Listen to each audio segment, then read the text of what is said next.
Pak Ketua mohon izin, Pak Ketua. Mohon izin. Baik, bismillahirrahmanirrahim.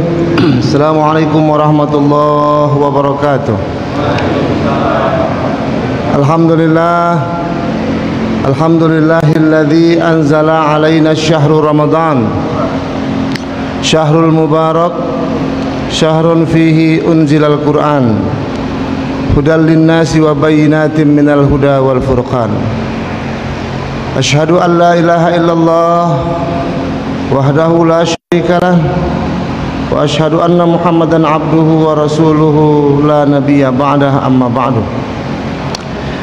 Bapak Ketua yang sama kita muliakan, Bapak, Ibu-ibu jemaah Masjid As-Sakinah yang berbahagia, tentunya hari ini ada rasa gembira yang mendalam di hati kita semua. Rasa gembira dan sukacita karena pertama kita masih bisa bertemu dengan bulan Ramadan. Pertanda doa-doa kita dikabulkan Allah SWT.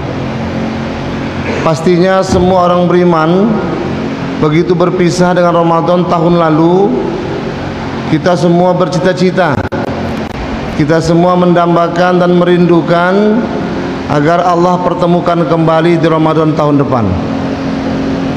Alhamdulillah, keinginan, harapan yang ada di lubuk-lubuk hati Bapak Ibu yang terdalam hari ini Allah kabulkan. Tentunya malam tadi semua kita mesti sujud syukur, Pak. Alhamdulillah ya. Karena Allah masih izinkan kita bertemu dengan bulan Ramadan. Yang kedua, kita juga mesti merasa berbahagia karena Ramadan tahun ini memiliki perbedaan signifikan dengan paling tidak Ramadan 2 tahun yang lalu. Ramadan 2 tahun lalu gitu Pak ya, masih terngiang terbayang di benak kita, Pak. Ramadan 2 tahun lalu kita tarawih gelap-gelapan, kita tarawih dengan tak berkarpet, kita tarawih dengan suasana mencekam. Tapi alhamdulillah hari ini kita bertarawih dengan sukacita. Paling tidak ini wujud daripada kegembiraan kita, Pak ya. Wujud pengamalan hadis Nabi yang mengatakan man fariha bidukhuli Ramadan haramallahu jasadahu minan niran. Siapa yang bergembira menyambut Ramadan tiba, maka diharamkan jasadnya tersentuh api neraka. Kegembiraan macam inilah Pak yang harus ada. Kita masuk bulan Ramadan tanpa ada kecemasan. Kita bertemu Ramadan tanpa ada kekhawatiran. Kita bertemu Ramadan dengan suasana yang plong, suasana yang betul-betul bebas daripada prasangka-prasangka dan praduga apa-apa. Saya meyakini Bapak Ibu, paling tidak Allah Ta'ala telah memberikan ke beberapa orang-orang Islam, ke beberapa kita kesadaran akan menatap fenomena yang ada. Ini kesadarannya penting, Pak. Kesadaran itu adalah sebuah proses perenungan hingga akhirnya kita tersadarkan bahwa ada sesuatu yang perlu kita lakukan perubahan, kan gitu, Pak. Paling tidak saya menduga hari ini orang telah tersadarkan bahwa masjid ini pasti lebih mulia, masjid lebih suci daripada Mandalika gitu loh, Pak. Masjid lebih suci daripada lapangan sirkuit loh, Pak. Kalau orang di lapangan sirkuit bisa terkekeh-kekeh dengan sukacita, melepaskan senyum-senyum yang ada, kenapa pula kita di masjid masih menyimpan senyum kita, kan gitu deh, Pak. Paling tidak saya melihat Allah telah beri beberapa fenomena-fenomena, realitas-realitas sosial untuk menyadarkan kita sebenarnya bulan Ramadan ini pasti lebih mulia daripada bulan Desember yang ada tahun baru dan Natalan di sana. Ya, kalau orang dalam bulan Desember bisa Natalan dengan sukacita, kenapa pula kita Ramadan masih menderita gitu loh Pak? Ini persoalan. Tapi alhamdulillah, ya, saya melihat dari malam tadi, ya, orang-orang di beberapa tempat, di beberapa masjid, masya Allah, sudah kembali kepada habitat kehidupan semula, yaitu Ramadan disambut dengan sukacita. Beberapa hari yang lalu kita lihat di Jakarta ya Pak ya, ada pawai obor, masya Allah, pawai obor Pak, masya Allah, di jalan-jalan protokoler, masya Allah. Saya kadang-kadang menyebut kata-kata protokolernya agak alergi saya, maka salah cakap saya Pak ya. Karena selama 2 tahun ini protokoler itu identik dengan sesuatu yang tak mengenakan gitu loh Pak. Bapak hadirin, di jalan-jalan protokoler Pak, wow, ya, melepaskan keterpendaman, ya, perasaan yang mencekam yang telah diciptakan kepada kita. Maka sejatinya kita juga mesti mengalami hal itu gitu loh Pak. Nah Pak Ibu, memang lagi-lagi ini persoalan keimanan saja. Makanya Allah Ta'ala mengatakan orang puasa itu harus dengan didasarkan suasana iman. Ya ayyuhalladzina amanu. Bapak Ibu, iman itu kan bermakna keyakinan akan kehebatan Allah. Yang hebat itu Allah. Masa Allah lebih rendah daripada ciptaannya? Maka keimanan itu akan menyatakan bahwasanya ciptaan Allah tak mungkin mengalahkan kehebatan Allah. Maka tidak akan mungkin tempat-tempat yang Allah muliakan akan dimasuki oleh makhluk-makhluk ciptaannya, kan gitu. Tak mungkin itu. Nah, tak mungkin makhluk-makhluk ciptaannya akan membahayakan orang-orang yang mendekatkan diri kepada Allah Subhanahu wa taala. Nah, Bapak Ibu, ini pengantar saya kira untuk mengembalikan, ya, jazbah kesemangatan kita bahwa memang seperti inilah sejatinya Ramadan kita sambut. Dan ini memang mengembalikan kepada kehidupan, ya, awal-awal hingga 2 tahun terakhir. Dan kita berdoa mudah-mudahan Pak, ya, Allah Ta'ala tak memberikan keyakinan seperti inilah pada kita sampai dunia kiamat nantinya. Karena kondisi-kondisi begini Pak dimungkinkan bisa terjadi lagi dengan bentuk dan format yang berbeda.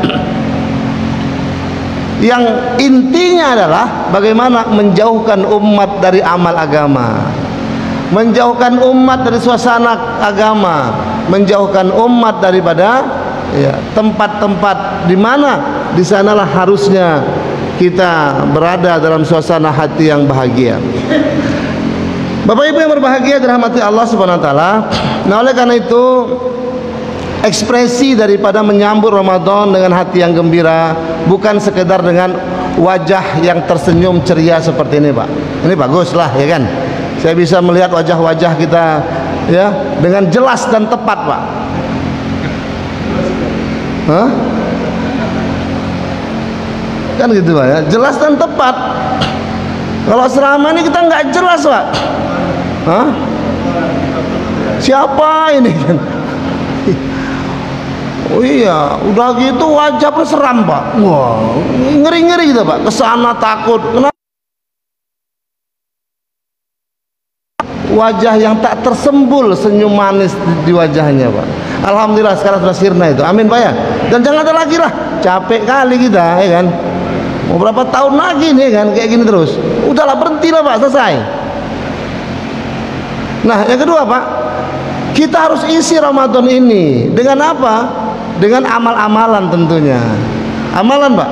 Karena memang, ya, kalau kita katakan bulan Ramadan, bulan yang dalamnya amal-amalan dilipat gandakan, bulan Ramadan, bulan yang dalamnya banyak kebaikan. Bagaimana cara kita mendapatkan? Tentunya kita isi dengan amalan. Amalan yang pertama Pak, ya, Ramadan ini identik dengan tarawih. Karena tarawih itu sholat yang spesial, hanya ada di bulan Ramadan. Maka itulah Pak, saking pentingnya tarawih ini, hadis Nabi yang mengisyaratkan akan keutamaan puasa Ramadan disandingkan dengan keutamaan tarawih di Ramadan. Dan itu hadisnya sepaket, Pak. Diriwayatkan oleh imam yang sama dengan matan redaksional yang hampir sama. Bedanya yang satu soma, yang satu koma. Itu aja, Pak.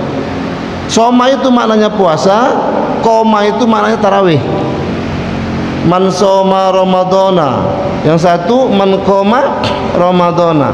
Ujungnya sama, imanan wahtisaban ghufira lahu ma taqaddama min dzambi.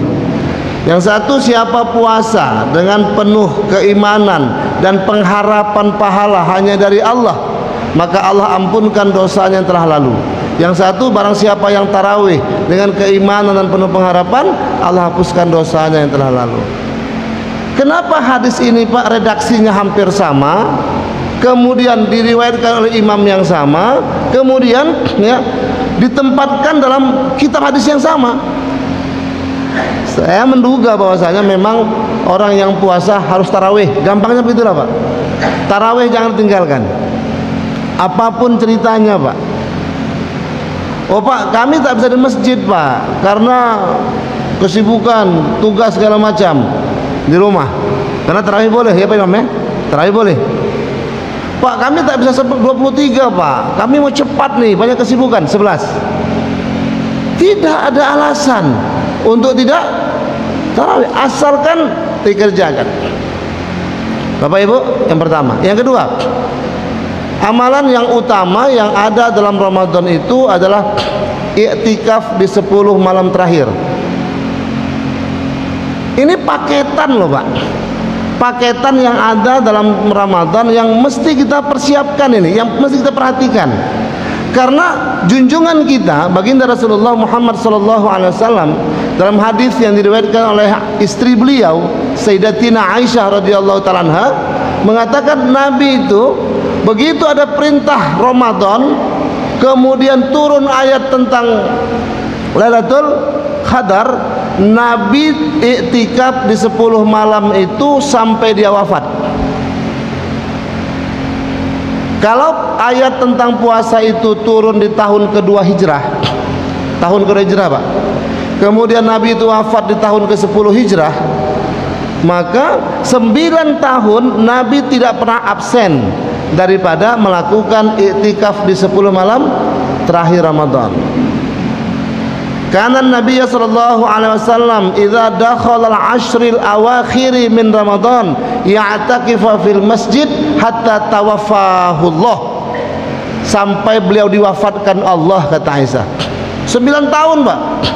Nah, pertanyaannya sekarang, kita ini mohon izin, sudah berapa tahun, Pak, kita 10 malam terakhir Ramadan itu iktikaf? Bapak pernah? Mumpung masih ada umur, Pak, yuk. Nah, kita buat tahun ini, Pak, insyaallah ya. Tinggal di manage oleh ketua aja.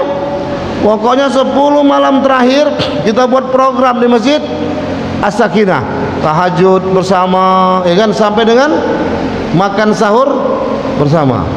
Iya. Dananya ditanggung Pak Ketua.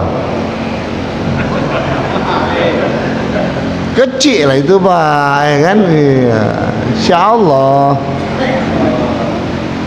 Intinya ada kebersamaan, Pak. Ya, malam kita boleh tahajud sama-sama, ya Pak ya. Kita awali dengan niat iktikaf, mengawali dengan muzakarah ringan tentang adab-adab masjid, adab-adab tidur. Orang iktikaf itu, Pak, mesti diberikan adab tidur. Kalau tidak, kacau nanti dia, Pak. Karena kan iktikaf itu kan memang berdiam diri di masjid, tapi boleh tidur sejenak. Bukan malaikat kita, Pak. Kita kan bayangkan iktikaf berarti nggak tidur-tidur, sementara kita siang mesti kerja, beraktivitas. Tidak, Pak. Yang namanya manusia tidur lah, Pak. Boleh tidur, tapi nanti pas malam bangun kembali, karena memang iktikaf itu kan persoalan tempat. Itu persoalan tempat ibadah. Kalau kita sholat malamnya di rumah, tak iktikaf dia. Tapi sholat malam yang sama dilakukan di masjid dengan niat, maka itu jadi iktikaf. Hanya persoalan tempat, Pak. Aktivitas sama, tempatnya di masjid. Nah, habis tarawih jam 10, jam 11 kita masuk ke masjid niat i'tikaf. Nawaitul i'tikaf fi hadzal masjid sunnatan lillahi ta'ala. Dah kita mulai salat sunat tahiyatul masjid, salat sunat taubat, baca Quran, as-sajadah, al-muluk, kemudian siap-siap untuk zikir segala macam. Jam 12 ngantuk, baring sejenak. Karena kita baringnya itu di masjid dan kita sudah niat i'tikaf, maka tidurnya itu pun jadi pahala. Kan gitu Pak. Nah tapi diberikan adab tidur. Nah itu nanti Pak Ustadz Hapsilah yang menyelesaikan itu kan. Iya. Iya. Paling tidak tidur itu i'tikaf di masjid Pak ada alas. Ada alas. Karena kan kebanyakan orang beranggapan oh i'tikaf itu boleh tidur sembarangan. Nggak boleh Pak. Tidak boleh tidur di masjid kecuali pakai alas. Kan gitu di kalimatnya Pak. Tidak boleh makan di masjid. Iya, kecuali pakai alas. Saprah namanya Pak. Cuma kadang-kadang kita kan los juga tuh Pak. Kecuali Bapak terutama masjid yang tidak ada emperannya. Kalau pas acara makan-makan, akhirnya kan makan-makan di masjid, dalam masjid. Dan itu jarang sekali pakai alas Pak. Dan itu menjadi terlarang sebenarnya. Maka itulah kalau ada jemaah-jemaah yang datang-datang itu Pak, jemaah-jemaah yang sering ngajak-ngajak ke masjid itu loh Pak. Ya. Yang jemaah-jemaah yang suka i'tikaf di masjid itu Pak, ya kan. Nah, itu kalau makan tetap pakai alas Pak, saprah. Kalau tidur tetap pakai alas, karena nggak boleh. Nah, kalaupun nanti mau i'tikaf Pak, diberikan pengarahan. Karena saya melihat Pak beberapa tempat yang beberapa masjid Pak yang ada buat program i'tikaf 10 harinya itu tidurnya sembarangan Pak. Kakinya mengarah ke kiblat. Ini kurang dianjurkan Pak, makruh Pak. Tidur kaki mengarah ke kiblat. Duduk kaki mengarah ke kiblat. Contohkan Ustaz. Contohkan duduk tapi kaki ke kiblat. Iya. Wah, itu terlarang nih Pak. Ya, kalaupun memang kita pegal, tuh macam bapak yang di dekat pintu tuh, itu betul, ya kan? Dia selonjor, tapi kakinya tidak ke kiblat. Nah, kebanyakan kita Pak kadang-kadang itu terabaikan itu. Duduk dengan apa namanya? Dengan model ala Abu Jahal. Nah. Contohkan Ustaz. Bang Absi, contohkan Bang.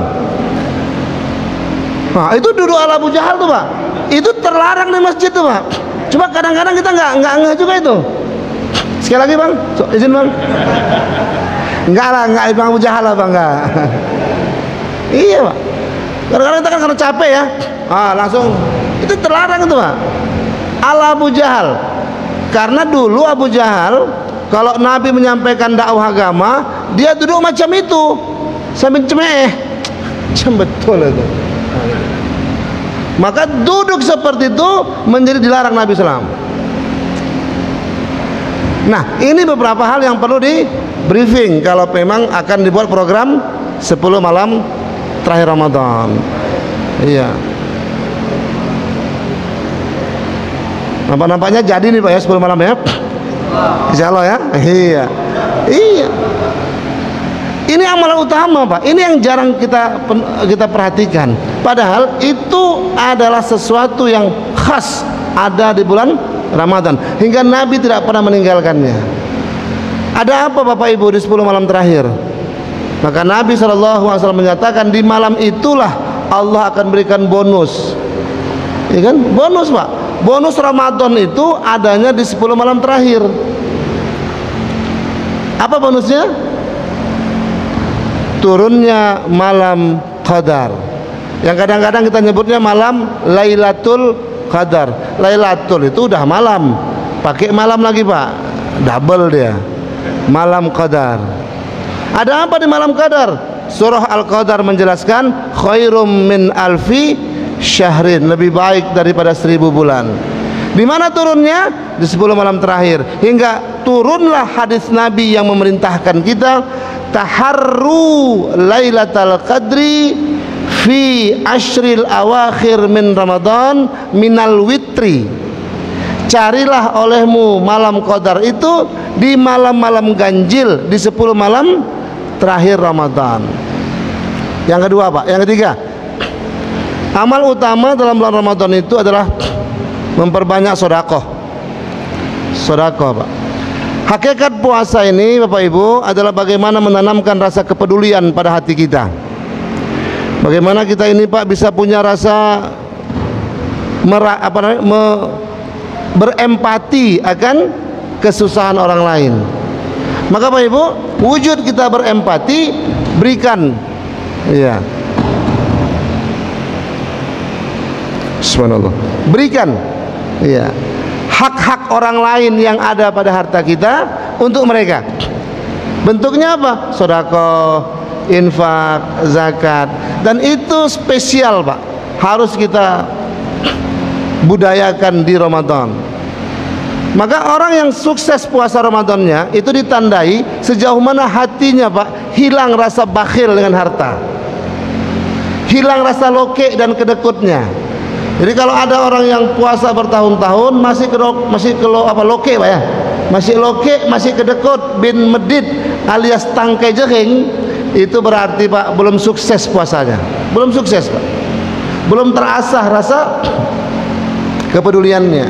Bapak Ibu, sering disampaikan para ulama bahwasanya kalau kita sedekah itu, Pak, itu bukan karena kita dermawan, bukan kita orang yang baik sangat, bukan, Pak.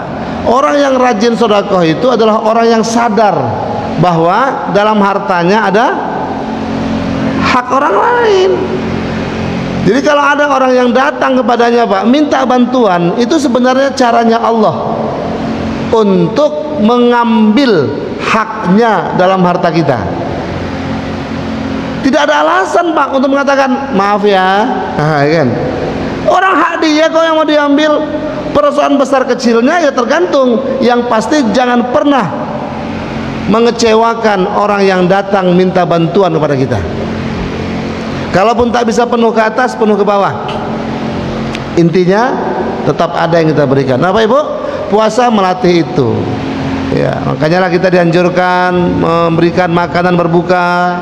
Kata Nabi, orang yang memberikan makan berbuka seperti mana dia berpuasa, mendapat pahala orang yang berpuasa yang sama.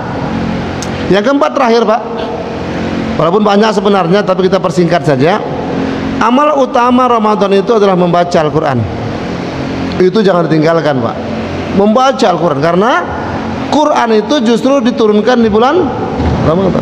Dan ajaibnya, Pak, ajaibnya, subhanallah, subhanallah, Quran itu, Bapak Ibu, adalah kitab yang mulia. Maka semua yang berhubungan dengan Al-Quran itu dimuliakan. Dimuliakan, Pak. Bulan yang diturunkan Al-Quran menjadi bulan mulia. Orang yang diturunkan Quran kepadanya menjadi orang yang mulia. Siapa itu? Nabi Muhammad SAW. Dan orang yang bisa membaca dan menghafal Quran kelak akan diberikan posisi yang mulia. Apa itu, Pak? Diberikan kesempatan memberikan syafaat kepada 10 ahli keluarganya. Masya Allah. Makanya bercita-citalah kita, Pak Ibu, untuk menjadikan anak-anak kita ada yang menjadi hafiz Al-Quran. Dia diberikan kesempatan oleh Allah memberikan syafaat kepada 10 ahli keluarganya. Ayahnya, emaknya, atuknya, kakaknya, abangnya, Pak Long, Pak Andak, Pak Ngah. Masya Allah. Bersyukurlah, Pak. Oh, Pak, kami nggak ada anak lagi, Pak. Cucu jadikan hafiz Quran. Cucu tak lagi, Pak, cicit, nah, kan? Ya, asal jangan, ya, anak tak ada lagi, Pak. Kenapa? Maknya tak bisa lagi, Pak. Oh, cari mak baru. Wah, ini kacau, ini kacau, ini kacau. Jangan, Pak, ya. Ya. Cucu diusahakan, Pak. Masya Allah, cucu diusahakan. Karena insya Allah, apalagi cucu sadar, tahu, oh, yang membiayainya kakeknya dulu. Tentu insya Allah, Pak, begitu di padang mahsyar nantinya, kakekku, ya Allah. Masya Allah. Alhamdulillah, hafiz Quran. Bapak Ibu, Quran itu haknya kita lakukan 4 perkara. Yang pertama dibaca, baca Pak. Dan kalau boleh dikhatamkan dalam 1 bulan ini 1 kali. Ya, 1 bulan 1 kali Pak. Berarti 1 juz 1 hari. Iqra'ul Quran ya'ti yaumul qiyamah syafi'an li ashabi. Kata baginda Rasul, bacalah Quran karena Quran itu akan datang pada hari kiamat memberikan syafaat. Pak, kalau syafaat hafiz Quran, syafaat Nabi SAW itu diterima pada waktu di padang mahsyar, diterima setelah kiamat. Tapi syafaat Quran diterima ketika kita masih berada di alam kubur. Masya Allah. Jadi orang yang rajin baca Quran di alam kuburnya selamat.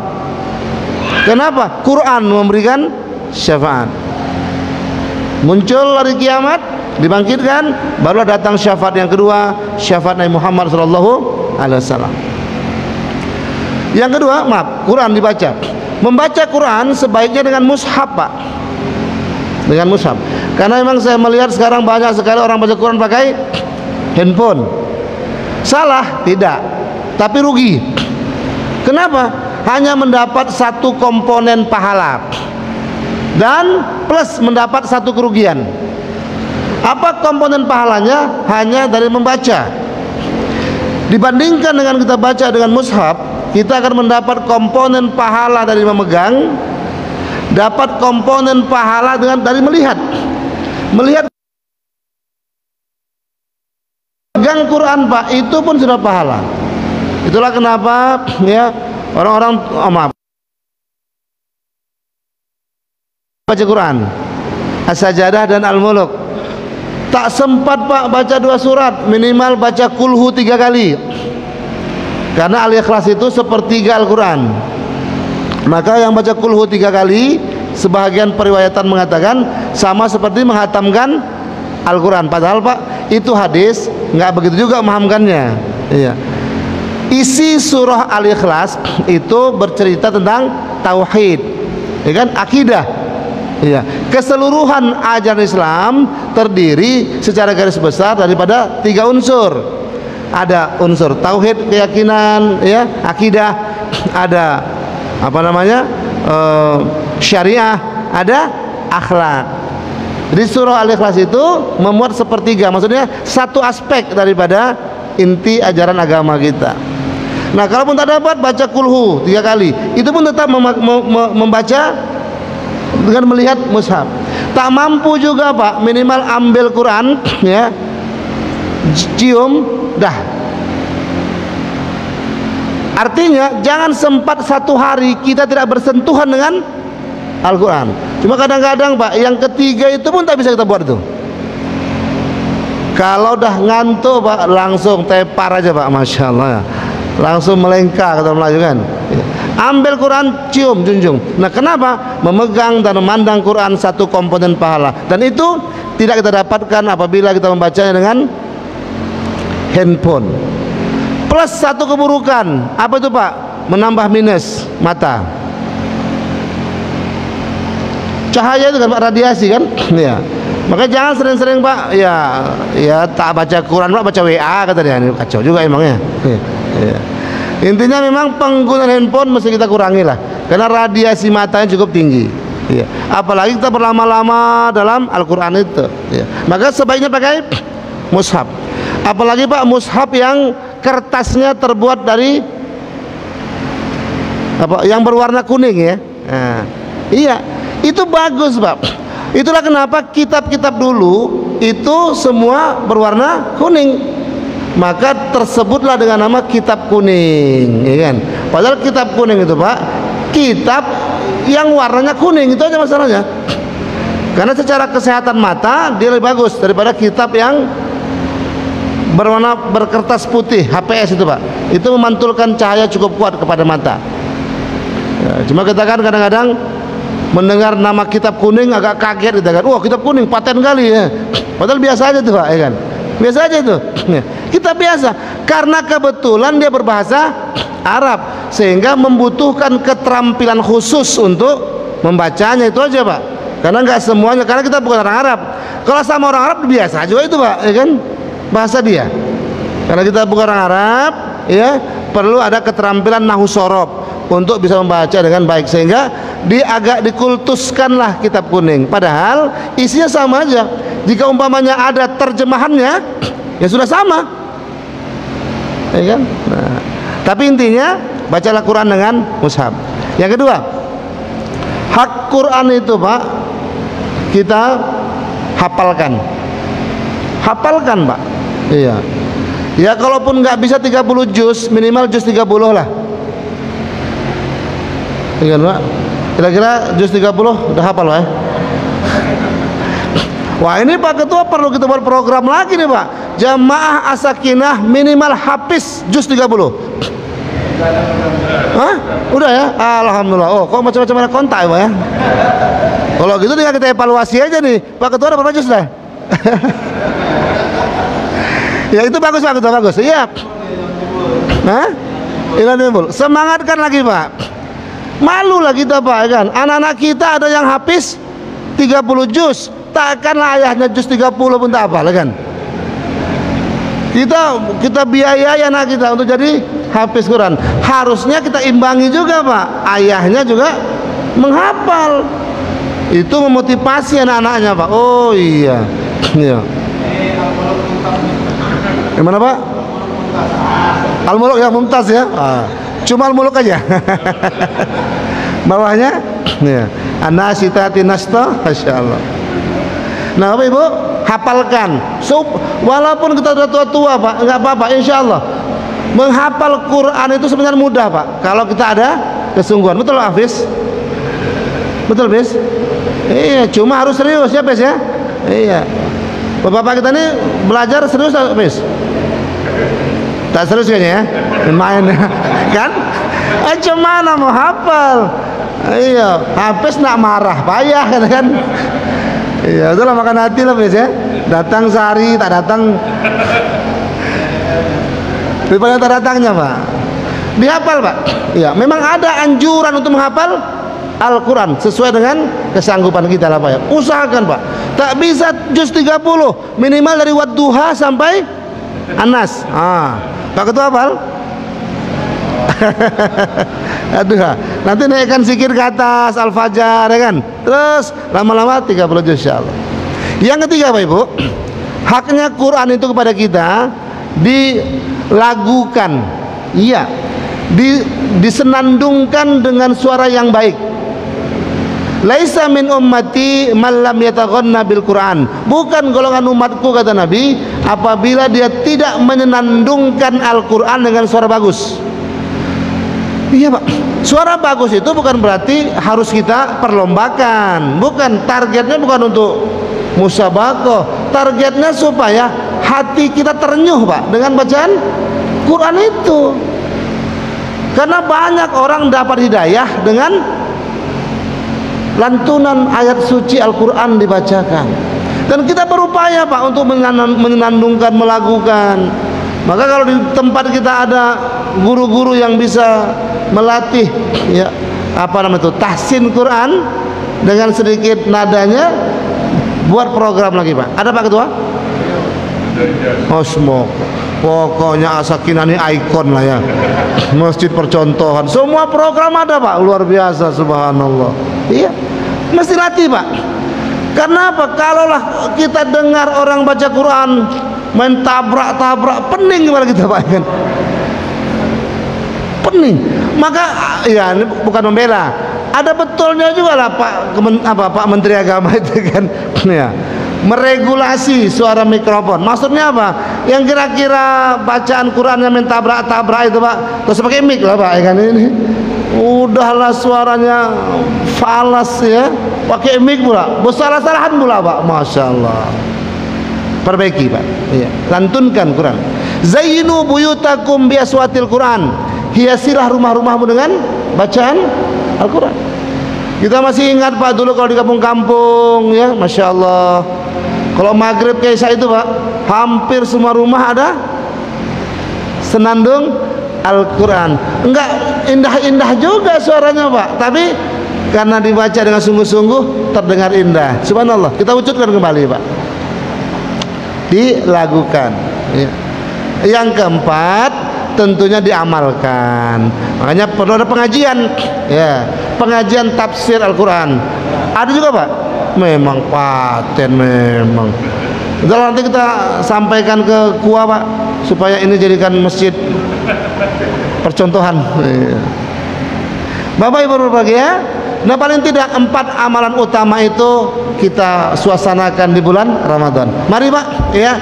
Dari mulai hari ini, hari pertama sampai hari ke-30 nantinya insyaallah, semoga Allah panjangkan umur kita. Kalau tetap semangatkan hati kita hilangkan suasana-suasana yang tak baik itu, Pak. Ya, karena apa? Karena kalau semua kita berpikir baik, maka dari tubuh kita akan mengeluarkan aura positif dan alam pun akan merespon dengan positif pula. Maka akan tercipta suasana positif di mana-mana. Semua berawal daripada diri kita. Bapak Ibu, mudah-mudahan Allah Ta'ala memberkahi niatan-niatan kita dan memudahkan kita untuk bisa mengisi Ramadan dengan amal-amal yang utama. Saya kira kita cukupkan dulu sekian. Kalau ada yang ingin kita diskusikan, terutama Pak Ali mungkin akan mendahului, ya. Ya. Tergantung izin Pak Ketua. Kalau Pak Ketua bolehkan, ya kita ambil waktu beberapa menit lagi. Boleh Pak Ketua? Alhamdulillah. Ya, Pak Ali Ketua pertama.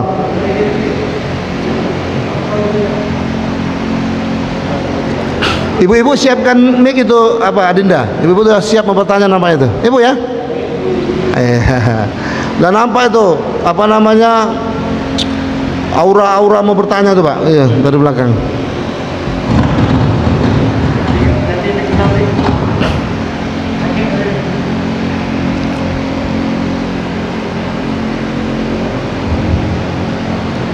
Di luar topik, boleh, Pak. Assalamualaikum warahmatullahi wabarakatuh. Waalaikumsalam warahmatullahi wabarakatuh. Ini pertanyaannya pernah saya sampaikan ke Ustaz yang lain, cuma jawabannya belum memuaskan. Waduh, ini mengadu sama Ustaz namanya. Tidak terpadu. Iya. Ini Ustaz. Ya. Dalam penciptaan manusia, dalam hal ini Nabi Adam alaihissalam, Allah sempat dan kalau kita diperdebat sama malaikat, karena malaikat tidak setuju atas penciptaan Adam tersebut. Kemudian dalam proses Nabi Adam menjadi khalifah di bumi, kita tahu bahwa diturunkannya Nabi Adam ke bumi itu melalui suatu, kalau kita lihat, kesalahan. Kita boleh mengatakan Nabi itu bersalah, sehingga dua doa Rabbana zalamna anfusana wa in lam taghfir lana wa tarhamna dan asbab iblis menyuruh istri Nabi Adam membujuk Nabi Adam untuk mendekati satu pohon antara. Pertanyaan saya, apa hikmah daripada proses Nabi Adam turun ke bumi itu melalui sebuah pelanggaran? Sementara Allah sudah memutuskan dibicarakan nanti pada mereka kalau aku menciptakan suatu makhluk sebagai khalifah di bumi. Intinya kan kalau kita berpikir, ya bisa paham, ya apa hikmahnya? Saya tadi mengatakan kenapa Ustaz? Karena masalah waktu sekarang kan Tuhan Allah, kita akan semua. Jadi apa hikmahnya? Turunnya dari bumi itu melalui proses pelanggaran yang Allah harapkan bagi kita semua. Baik. Terima kasih. Assalamualaikum. Waalaikumsalam warahmatullahi wabarakatuh. Baik, Bapak Ibu. Yang pertama yang kita pahami bahwa subhanallah. Subhanallah. Ini subhanallah. Subhanallah, subhanallah, subhanallah. Baik, yang pertama, pertanyaan ini cukup tajam terpercaya. Ya, yang kedua, kita harus pahami bahwa Allah Subhanahu wa taala menciptakan Nabi Adam itu memang akan ditempatkan di bumi. Ini dulu pertama landasannya, Pak. Al-Baqarah 30 kan. Wa idz qala rabbuka lil malaikati inni ja'ilum fil ardi khalifah. Ingatlah ketika Allah berfirman kepada malaikat, sesungguhnya aku akan menjadikan khalifah di bumi. Pak, SK-nya Adam itu memang di bumi, Pak, bukan di surga. Dan nyatakan, Pak. Kemudian kenapa kenapa Allah Ta'ala meletakkan terlebih dahulu Adam di surga? Kan itu dulu, Pak, kronologisnya ya. Itu menunjukkan bahwasanya Allah ingin memperlihatkan bagaimana kenikmatan surga itu sebenarnya, supaya surga itu betul-betul ada dalam bayangan manusia, sehingga nanti diharapkan Adam ketika ditempatkan di sesuai SK-nya itu, Pak, lokasi penempatannya di bumi, dia boleh cerita kepada anak cucunya, terus turun-temurun kepada manusia akhirnya bahwa surga itu memang ada dan nikmatnya luar biasa. Sehingga diharapkan Adam bisa memberikan testimoni lah, Pak, ya kan? Ya kan? Saya sudah menikmati gitu loh, ya kan? Nah, Mike. Sehingga Adam itu, Pak, sama ada buat kesalahan ataupun tidak, maka tetap beliau akan diturunkan di surga. Adapun skenario ya, turunnya Adam itu harus melalui mekanisme buat kesalahan dulu, itu tidak ada masuk dalam skrip, Pak.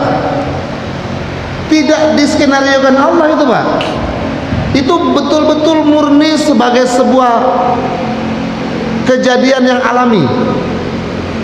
Kejadian yang alami, di mana disitulah Allah melihat ya, dan sekaligus memberikan pelajaran. Kalaupun mau diambil hikmahnya, ada beberapa sifat-sifat tercela yang mesti kita waspadai, sehingga akhirnya dari sifat-sifat tercela itulah yang menjadi sebuah cerita yang akhirnya membawa Nabi Adam turun.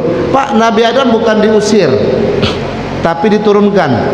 Surah Al-Baqarah ya, apes ya, ihbitu ya, maka diturunkanlah Adam ke bumi. Kalau diturunkan berarti bukan diusir, Pak, ya ditempatkan kembali.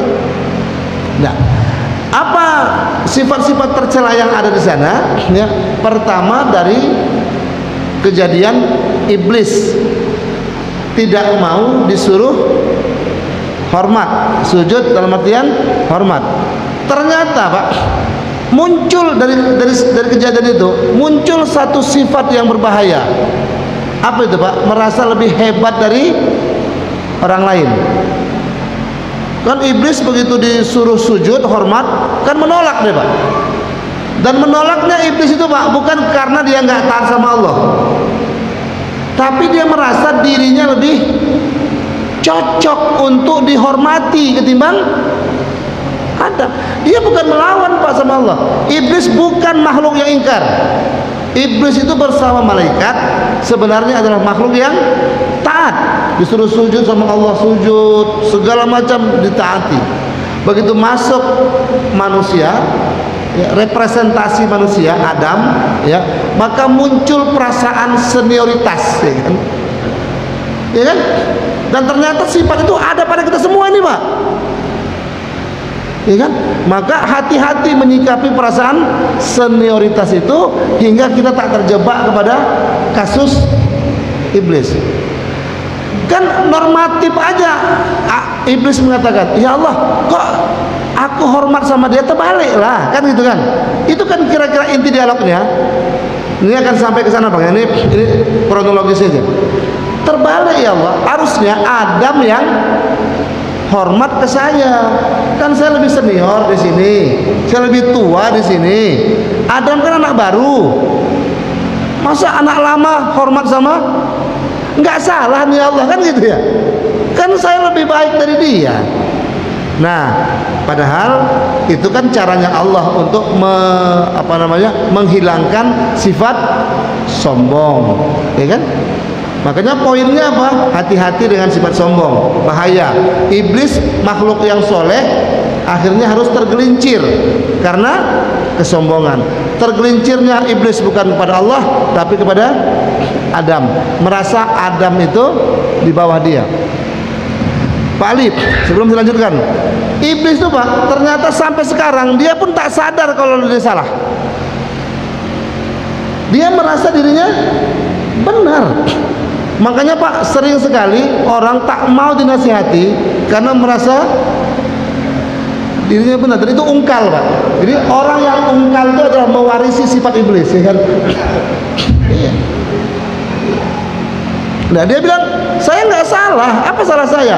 Ya kan saya lebih tua, gitu ya. Nah akhirnya iblis diusir. Kalau iblis diusir Pak, nah sampai kan akhirnya dia katakan, ya Allah, oke lah aku harus terkeluar gara-gara Adam, tapi tolong penuhi 3 permintaanku. Panjangkan umurku sampai kiamat, berikan kesempatan untuk menggoda siapa saja. Yang ketiga, berikan kesempatan untuk aku bisa memenuhi permintaan manusia yang mintanya kepadaku. Jadi kalau ada pawang hujan, itu mintanya sama iblis tuh Pak, sama setan itu. Kalaupun memang betul-betul bisa berhenti, itulah kerjaan setan, itulah kerjaan iblis. Nah kalau itu dipercayai dan dianggap sebagai sebuah kearifan lokal, maka bergabunglah kita sama komunitas iblis Pak. Nggak boleh percaya itu Pak. Apapun dalihnya, mau kearifan lokal, ini budaya, nggak bisa. Itu adalah wujud permintaan iblis waktu diusir daripada surga. Berikan kemampuan aku ya Allah untuk memenuhi permintaan manusia yang minta padaku. Oke, kata Allah, dipenuhi Pak. Nah akhirnya kan iblis turun. Nah apa yang terjadi? Iblis kan dendam, gara-gara Adam lah aku diturunkan, diusir ke ya. Hikmah yang bisa kita ambil, dendam itu Pak, itu mewarisi sifat iblis. Jadi jangan dendam Pak, ya kan? Kalau kita ada perasaan dendam, awas lah kok ya, tunggulah kok nanti ya, berkawan sama iblis lah kita Pak, ya kan? Itu pengikut iblis. Nah akhirnya kan iblis masuk lagi, berupaya untuk masuk. Kemudian berlakulah pelajaran ketiga. Apa itu Pak?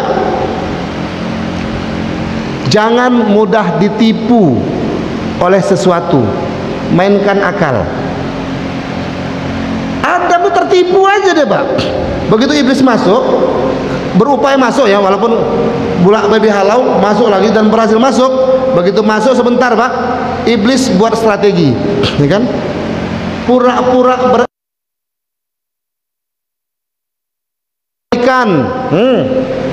pura-pura mengatasnamakan keselamatan, pura-pura mengatasnamakan kesehatan. Kok melebar kemana-mana ya, ya kan? Padahal tujuan menghancurkan. Iblis pakai strategi itu Pak, pura-pura menung. Kan awalnya kan digoda secara apa? Digoda secara biasa. Adam, kau makan buah itu Adam, itu enak. Oh tidak, kata Adam. Karena apa?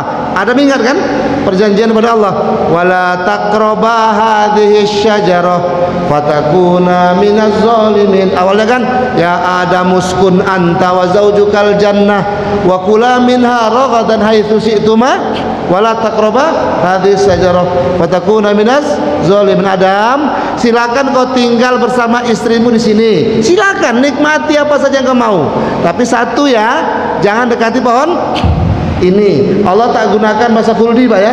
Jangan dekati pohon ini. Dah, kata Adam, baik ya Allah. Iblis masuk dari pendekatan normatif. Dam, makan Dam. Oh tentu tak mau dia. Kau pula, Allah aja dah suruh tak boleh makan. Dah, Adam keok. Iblis keok. Kemudian masuk lagi Pak, tipu lagi. Dam, ini enak Dam, Ya manis. Kata Adam, oh tidak, Allah larang, pergi kau, pergi. Begitu iblis rupanya Pak, pantang menyerah. Satu sifat iblis yang boleh kita tiru, tidak mudah menyerah. Sama Pak. Ya, dulu dibilang ini flu burung, tak membuat umat jauh dari masjid. Ini flu babi, tak membuat umat jauh dari masjid. Ini flu corona, masjid tutup. Loh sorry Pak ya, begitulah gambarannya Pak. Bolak balik ini Pak, bukan puncaknya 2020. Dari beberapa fase-fase Pak, dikaji lagi apa salahnya nih ya, kok umat Islam nggak tengaruh ya. Oh kurang ini dibuat nggak ngaruh, oh pakai media sosial, ya kan, digempur dengan semua media sehingga buka handphone saja demam corona, batuk corona, pilek corona. Wah rupanya efektif Pak. Efektif sehingga kawan batuk kita ketakutan, kan? Padahal batuk zaman Nabi Adam pun udah ada. Loh iya kan Pak? Sorry Pak. Ada batuk 100 hari kan? Yang kalau tak sampai 100 hari tak sembuh-sembuh, biasa aja kita kan?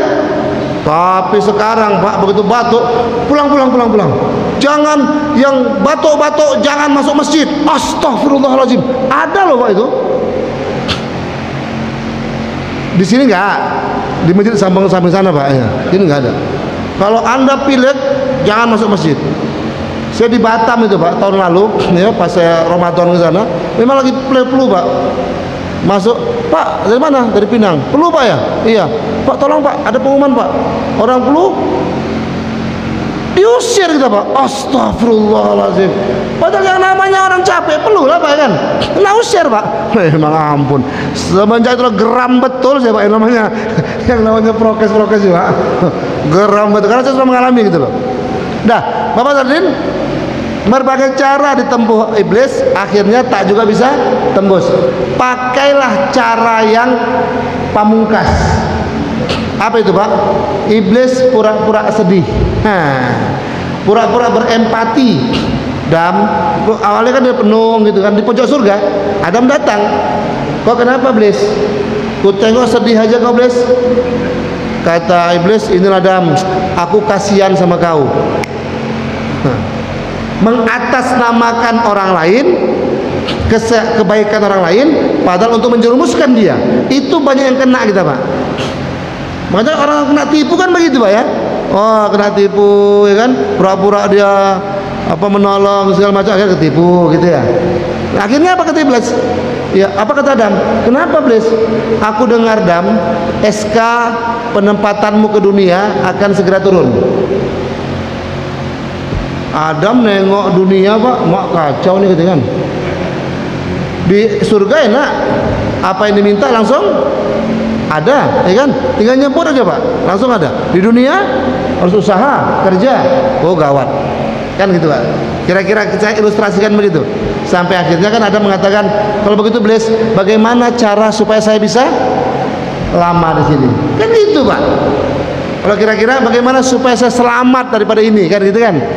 Kata iblis, itulah Adam, inilah obatnya, kan gitu kan? Hirup napas sendiri. Inilah obatnya, hirup napas sendiri. Tahanlah 2 tahun Pak, hirup napas sendiri kan. Katanya kan itu menyelamatkan, padahal membahayakan itu Pak. Nggak main lagi akal kita itu, ya kan? Batuk dihirup sendiri, bersin kan gitu dia Pak. Hacim, lah bahaya itu Pak. Bersin itu mengeluarkan. Dah, tapi ini refleksi aja Pak. Ya, jangan Bapak marah ya kan. Ini refleksi aja nih. Ini menghubungkan dengan kisah iblis. Kata iblis, inilah caranya Adam, supaya kau bisa lama di sini. Memang satu-satunya cara di surga ini ada namanya pohon kekekalan. Iblis yang ngasih nama Pak. Kekekalan itu bahasa Arabnya khuldi. Ini ada pohon khuldi, kekal. Kalau kau makan, kau bisa. Nampaknya macam menolong kan Pak, tapi membohong. Menolong tapi membohong. Adam hilang akal. Masa iya sih kan, gitu kan? Dan biasanya manusia begitu Pak, kalau tertekan, ya, merasa terjepit, apa saja pun diiyakan dia itu Pak. Makanya pelajaran hikmah yang ketiga, tetap gunakan akal sehat. Kata Adam, iya Blis, iya. Mana pohonnya Blis? Tuh, kau belok sana. Kira-kira gitu ya.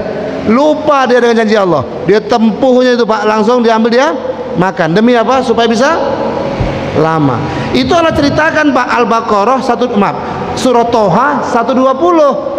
Fawaswasa ilaihi syaiton wa qala syaiton ya Adam hal adulluka ala sajaratil khuldi wa mulkil la yabla.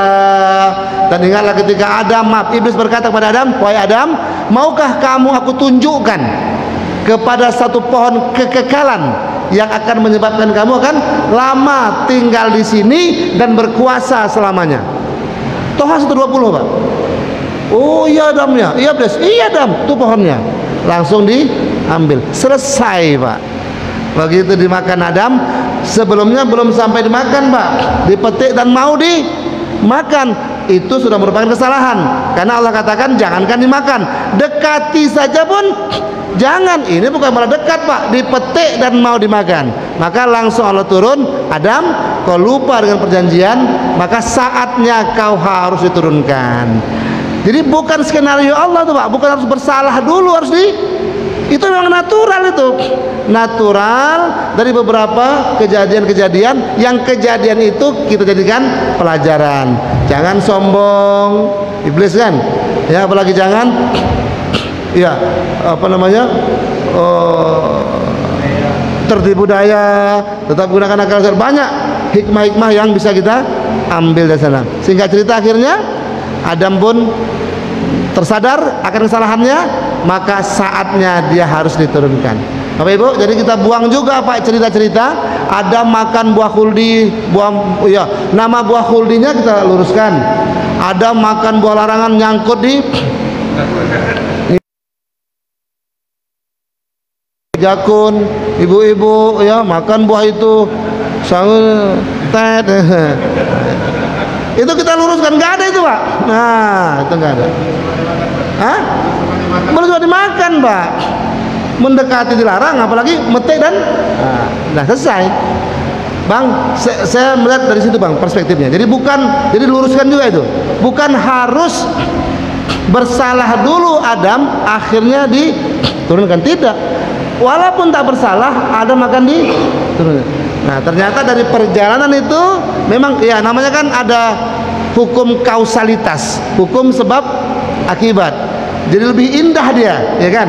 Ya, akhirnya itulah pelajaran berharga buat kita. Saya kira demikian Bang Ali, ya. Nampaknya waktu juga Pak yang misalkan kita sebentar lagi surah tiba. Iya betul Pak Hapsi ya. Maka saya kira ini waktu yang tepat untuk kita harus berhenti, dan terima kasih atas perhatiannya, dan mohon maaf Pak atas segala kesalahan-kesalahan bicara saya.